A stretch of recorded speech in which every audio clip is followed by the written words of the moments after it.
എല്ലാവർക്കും ഹാർദവമായ സ്വാഗതം.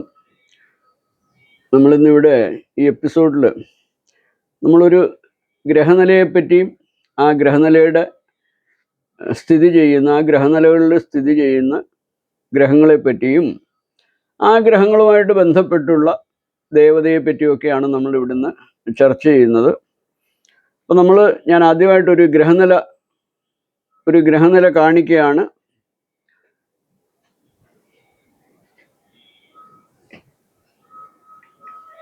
ഇത് എല്ലാവരും വളരെ കൃത്യമായിട്ട് ശ്രദ്ധിക്കുക. ഇതാണ് ഞാൻ എടുത്ത ഒരു ഗ്രഹനിലയാണ്. അപ്പോൾ ഈ ഗ്രഹനില നോക്കിയാൽ നിങ്ങൾക്കറിയാം ഏതെല്ലാം ഗ്രഹങ്ങൾ. അപ്പോൾ നമ്മളിന്ന് രാശിയിൽ കൂടിയല്ല, നമ്മൾ രാശി എടുക്കുന്ന സമയത്താണ് നമ്മൾ ആരൂഢം പറയുക. ഇതിപ്പോൾ നമ്മളിന്ന് ഉദയലഗ്നത്തിനെ തന്നെയാണ്, അതായത് നമ്മളൊരു ആരൂഢം സങ്കല്പിക്കുകയാണ്. അപ്പോൾ ഇന്ന് ഇവിടെ നമ്മൾ ആരൂഢം, സപ്പോസ് നമ്മൾ ചിങ്ങം രാശി ആരൂഢമായിട്ട്, അതായത് ചിങ്ങൻ രാശി സൂര്യൻ ആദിത്യൻ്റെ രാശിയാണ്.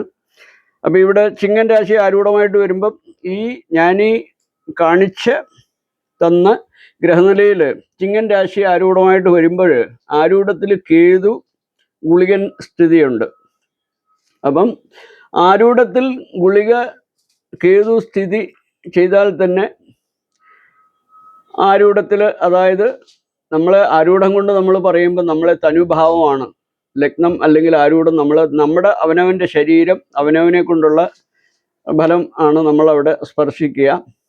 അപ്പം ഇവിടെ ആരൂഢത്തിൽ കേതു ഗുളികൻ നിൽക്കുമ്പോൾ തന്നെ നമ്മൾ മനസ്സിലാക്കണം, ഒരു പൃഷ്ഠാവ് അല്ലെങ്കിൽ ഒരു വ്യക്തിയുടെ ഫലം പറയാനായിട്ട് നമ്മളൊരു രാശി എടുത്തു എന്ന് സങ്കല്പിക്കുക. അപ്പോൾ ആരൂഢത്തിൽ കേതു ഗുളികൻ നിന്നാൽ ആ വ്യക്തി അല്ലെങ്കിൽ ആ പൃഷ്ഠാവ് അല്ലെങ്കിൽ ആ ജാതകൻ്റെ ശാരീരികമായിട്ടും സ്വയം ചില പ്രശ്നങ്ങളുള്ളതായിട്ട് നമുക്കൊരു സൂചന തരികയാണ് ഈ കേതു ഗുളികൻ നിൽക്കുന്നതോടൊപ്പം. അപ്പോൾ അവിടെ എന്നാൽ ഇന്നത്തെ നമ്മുടെ ഈ രാശി നമ്മൾ ആരൂഢം ചിങ്ങം വന്നു നമ്മൾ സങ്കല്പമാണ്. നമ്മളിതൊരു പഠന രീതിയായിട്ട് ഞാൻ പറഞ്ഞു മനസ്സിലാക്കുകയാണ്, ഒരു ബോധവൽക്കരണത്തിന് വേണ്ടി പറഞ്ഞു മനസ്സിലാക്കുകയാണ്. അപ്പോൾ നമ്മൾ ഈ ചിങ്ങൻ രാശി ആരൂഢമായിട്ട് വന്നപ്പോൾ ഞാൻ നിങ്ങളെ കാട്ടിത്തന്ന ആ ഗ്രഹനിലയിൽ, ഇപ്പോഴത്തെ ഗ്രഹനില പ്രകാരം ഈ ഗ്രഹനിലയിൽ സൂര്യൻ 12-ലാണ്, ആരൂഢാൽ 12-ലാണ്. അപ്പം ആരൂഢാൽ 12 സൂര്യനും ബുധനുമാണ്. അപ്പോൾ നമ്മൾ എങ്ങനെ പറയും? ആരൂഢാധിപതി 12-ൽ, 12-ാം ഭാവം വ്യയഭാവമാണ്, അവിടെ നഷ്ടമാണ്. നഷ്ടങ്ങളെ പറയാനുള്ളൂ, നല്ല കാര്യങ്ങളൊന്നും 12-ാം ഭാവത്തിൽ നമുക്ക് പറയാനില്ല.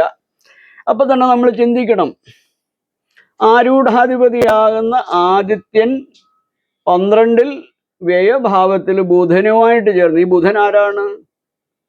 2-ാം ഭാവത്തിൻ്റെ അധിപതിയാകുന്ന ബുധനാണ്. 2-ാം ഭാവം ധനം, വാക്ക്, വിദ്യ, ഇതൊക്കെയാണ് 2-ാം ഭാവം, കുടുംബമാണ്.